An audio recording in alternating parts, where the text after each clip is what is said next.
பயன்படுத்திக் கொள்ள வேண்டும் என்கிற வேண்டுகோளை மாண்புமிகு முதலமைச்சருடைய சார்பில் இங்கே நாங்கள் அத்தனை பேரும் தெரிவித்துக் கொள்கிறோம். தண்ணீரை பொறுத்தவரை மேட்டூர் அணையினுடைய நீர் இருப்பு, நீர் வரத்து, எதிர்பார்க்கிற மழை, அதே போல சட்ட ரீதியாக நமக்கு கர்நாடகத்திலிருந்து கொடுக்கப்பட வேண்டிய தண்ணீர், இவைகளின் அளவை வைத்து விவசாயிகளுடைய தேவைக்கேற்ப தண்ணீர் பகிர்ந்து அளிக்கப்படும் என்பதையும் இந்த நேரத்தில் தெரிவித்துக் கொள்கிறேன். தண்ணீரை சிக்கனமாக பயன்படுத்திக் கொண்டு அதிகமான சாகுபடியை பெற வேண்டும் என விவசாயிடத்தில் நாங்கள் கேட்டுக்கொள்கிறோம். விவசாய சங்கத்தினுடைய தலைவர்கள் எல்லாம் இங்கே காவேரி ரங்கநாதன் போன்றவர்கள் மற்றும் தலைவர்கள் எல்லாம் வந்திருக்கிறார்கள். அவருடைய வாழ்த்துக்களோடு மாண்புமிகு தமிழகத்துடைய முதலமைச்சர் அவர்கள் உத்தரவின் அடிப்படையில் தண்ணீர் நிலைக்கு திறந்துவிடப்பட்டிருக்கிறது. தேவையான அத்தனை உதவிகள் வழங்கப்பட்டிருக்கிறது. விவசாயிகளுக்கு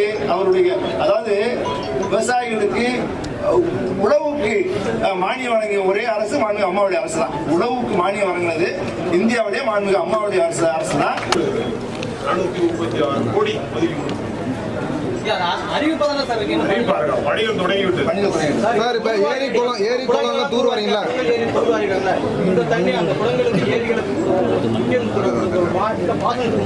அதாவது இப்பொழுது தேவையான அளவில் பயிர்களுக்கு நாற்றாங்களுக்கு தண்ணீர் தேவைப்படும்.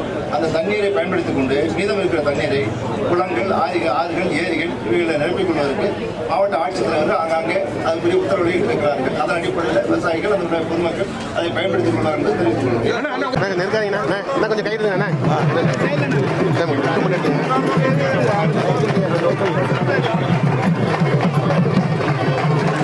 மேலே வச்சுங்க.